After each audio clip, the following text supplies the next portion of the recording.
were made to connect with other humans. It is essential not only to our thriving, but to our very surviving. Human infants are born the most vulnerable mammals on the planet. Other mammals are born and they can crawl to the food source, crawl on their mama's backs, and go for a swing in the jungle, but not our babies. Our babies are born and they just lay there and cry until another human being comes to connect with them. And if another human being does not come, they die. And they know it from the second they are born. Our babies need protectors in order to thrive and survive. And even when the same person doesn't come to our children in a reliable, nurturing way, they can fail to thrive and fail to grow. Our babies come ready to connect from the second they're born. They have skin so soft that you just want to hold them and cuddle them. Their big eyes look up at you, and they learn to smile early. They have little cooing noises that make us fall in love. Because when we are in love, we will do the incredibly challenging work of raising a child. We will get up for the third time in the middle of the night to feed the baby, sacrificing our own survival needs for sleep and rest in order to ensure their survival. And this is why it's not enough for children to feel only physically safe. They must also feel psychologically safe. And the way our babies feel psychologically safe is to be claimed, to belong, to have a secure protector to whom they are connected. Because they know when they have this, when we are in love, we will ensure their very survival. We come into the world literally tethered to another human being. And that need for claiming and belonging never goes away our whole lives long. But it is especially pronounced in children. We must belong to thrive and survive. We must be part of a human family, part of a tribe, in order to feel safe and protected. And when these early messages are not present, when children don't feel claimed, when they know for sure that they don't have a protector, they are left to face threats on their own. Their brain tells them, shoot, you're on your own now. And they know instinctively that they're not going to make it because they're a child. And so they go into survival brain. They are hyper-aroused, looking at everything and everyone as a threat. They lose their runway. They don't have the ability to become activated. They start at a place of hyper-arousal. So every little thing sets them off. These children act like they are fighting for their lives because their brains are telling them that they are. What happens is they feel like they're on the battlefield. Like there they are, all alone. Their platoon has left them. They can hear the enemy approaching. They can hear the fire coming from the distance. But they're out of ammunition, and they stand alone in a field with a tiny little rock to hide behind, knowing full well that relying on their own defense mechanisms is not going to cut it, and their lives are at risk. And so they lose the ability to relax, to think, to learn, and most importantly, they lose the ability to connect and trust with other people because they are so profoundly consumed with their own survival. When you don't belong, it's hard to know who the enemy is. And so you push everyone away. Not knowing who will stay or go, everyone gets walled out. When you have no safe, loving caregiver, or your caregiver is compromised in some way so that you don't consistently feel loved and protected and safe, you have a diminished capacity to connect. Your brain says to you, you're in this on your own, and you know you're a kid, and your survival's at risk. So trauma disrupts our capacity to connect. When we can't connect, we can't belong, And when we don't belong, we have no protection of our tribe, and our brain acts as though our survival is at risk because it is. And when we are set outside of the tribe, when we don't have the protection of others, we must rely on ourselves, which is inadequate to ensure our survival.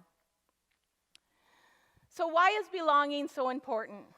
Not only to ensure our survival in a basic kind of way, but because belonging is wonderful. Because belonging feels like home, like safety, like I belong. You claim me. You are mine. It feels like knowing that we are deeply connected to someone that has our back, that no matter what, they will make sure that we are okay.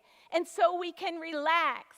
We can think and learn and connect and love and feel intense joy because we are not fighting for our own survival. Without this connection and belonging, humans will look for it because it is a fundamental human need, even when it's not good for us, such as in gangs or being vulnerable to being sex trafficked. The pain of not belonging, that profound loneliness, is so significant that people will use drugs and alcohol to numb it. They may fall into depression or despair or become so completely numb, shutting everything off because of the longing to connect, that they disconnect from all humans and become capable of the kind of violence we have witnessed on our news nearly every night. Belonging is essential to our thriving and our surviving. Now, you might be thinking at this point, she's not talking about me. Me, I have 500 plus connections on LinkedIn, another 600 on Facebook. I have lots of connections. I belong in all kinds of circles. But I'm going to tell you what my 7-year-old recently said to me, that connection is not the same as being claimed. He said to me, "Mama, how many people are there in the world? How many have you seen? How many have you met? How many do you know? How many do you love?" And then he said, "But you belong to me." And what he meant by that was, you are my protector. You claim me. I am yours and you are mine, and we will ensure that we're okay, which is critical to his thriving. So your connections may be many, but you may be claimed by a precious few. And these people are our lifelines. They are the ones that make sure that we're okay. What if you were to land in the hospital? I'm sure you would have a lot of people on social media give you a like or a heart or say, "Thinking about you." How many fewer might actually send you a card? And fewer still who might take the time to come see you in the hospital. And even fewer still if it turned into a few days that you'd be there. And now what if those days turned into weeks or months? Who are the people that would be there to ensure that you were okay? It is not your LinkedIn people. It is not your Facebook people. It is the precious few who claim you as their own. And what if you did not have this belonging? What if you didn't belong to a tribe? What would that do to you? I know a girl who this happened to. When I met her, she was 16 years old.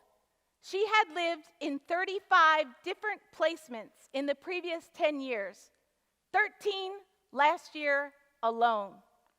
She came into foster care when she was 6 years old because her parents could not keep her safe. She went to live with her grandmother, who she adored. Her grandmother committed suicide in front of her when she was 6. The only person to whom she belonged, the only person who claimed her, to whom she was tethered, was gone and was left to fight for her own survival. She came into foster care with strangers and was moved from home to home to home, each time being kept physically safe, but not being claimed. She did not belong, and she knew it, and that does immeasurable harm to humans, particularly to children, because children do not talk their pain. They do their pain.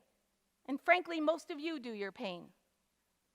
And what that looked like for was to feel so profoundly lonely and disconnected, so vulnerable and unprotected, that she began to act out, trying to hurt others and hurt herself. By the time I met her, she was so suicidal that she was living in a group home with one-to-one staff 24 hours a day because people were pretty convinced that she was going to be successful at ending her life. And then she became to be blamed and shamed and punished for these normal, natural responses to the feeling she was having. People would say to her, "What's wrong with you? Why can't you behave?"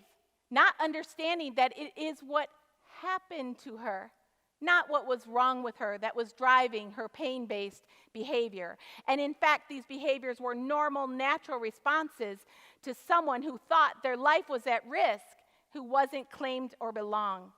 And so as she moved each time, the people who were her caregivers, to whom she tried desperately to connect, were disrupted. And she became disconnected, and further traumatized. For her, the cure was worse than the disease. Children in foster care don't belong, and they know it. Although they're physically safe, they are not claimed, and it doesn't have to be this way. We're all born into families, right? We each have hundreds of living relatives, hundreds of people who we know and love or to whom we are related. And if your parents can't keep you safe, then it is unnatural to move you in with perfect strangers as a first round of intervention. In Native American tribes and in communities around the world, this is not how they do it. What they do is, if your parents can't take care of you, then it's your extended family. And if not your extended family, then your tribe or your community. And if as a matter of last resort, you must go live with strangers, you are still connected to your community and to your tribe.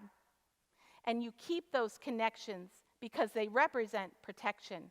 But what doesn't happen is moving a child in with a perfect stranger. We must do exhaustive search from the first signs of trouble with our children and our families, looking for people to care for these children the way you would look for your own baby. You would never stop until you found someone who loved them or to whom they were related. Because when children move, they don't just lose their parents. They lose their home. They lose their community, their neighborhood, their friends, their toys, their pets, the way things smell and taste and feel. And that is too much to ask of anyone, let alone a child. So remember, we were able to help her.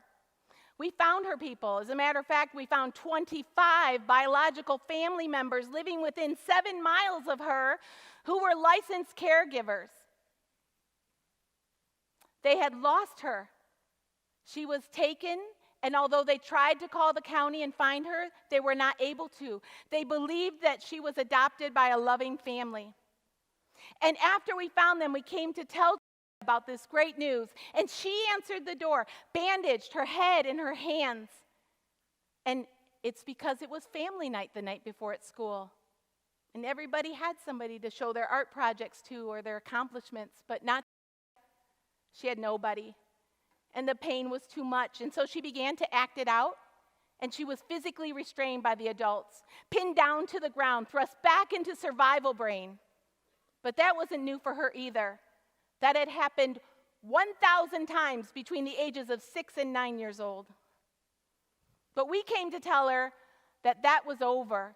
She wasn't going to be a nobody or a foster kid. She had a family.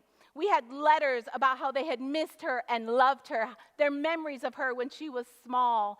We had stories for her about how they had celebrated her birthday every year and had looked for her. And when it came time for our services to end, we said, "How do you want to transition?" She said, "I want a party, and I want my social worker to be there so she can see I have a family." And so we did. Balloons and cake, the whole shebang. And at the party, she came over and said to us, "You can go help other kids now. I'm going to be all right. I've got a family." Because, as you know, it is not the what's that matter. If your phone were to ring right now and you got the worst news ever, it's not your what's that will get you through. It's not your stuff or your possessions, your house, your money, your car. It's your who's. When the bad stuff happens, it's your who's who make sure you're okay. And even when you are in times of joy, it's your who's that you want to share it with. And our kids lose their who's. And it's not okay. Although success is unique, her story is not. In 2014, 650,000 children spent time in foster care, half of them with strangers. And I'm guessing that the experience of not always feeling safe and protected and loved when you were little is not only unique to her. According to a study done by the Center for Disease Control, 70% of you did not feel loved and safe and protected always when you were young. 70% of you experienced adverse childhood experiences when you were young. And what that does is makes you more prone to physical and mental illnesses. It literally makes you sick. And so what we know is that this is the root of all social ills. It is the root of our incarcerations, our teen pregnancies. It is the root of our homelessness population, of our achievement gap in part. There are all kinds of things that can be resolved because we all need opportunities to heal our pain. And we've been able to use innovative practices with these youth, these long-term, really challenging youth who people say they'll never have a family. We've been able, in demonstration projects lasting 15 to 21 months, to get 81.8% of them to their families by healing their grief and loss and doing exhaustive search for them. The foster care system is broken because it is set up to make sure that children are safe, but not to make sure that they are claimed. Physical safety is not enough. And I ask you to join me in reimagining a world where all children feel safe and claimed, especially those in child welfare, where all children claim their birthright, which is to belong to someone, belong to a protector who loves them and claims them as their own. Thank you.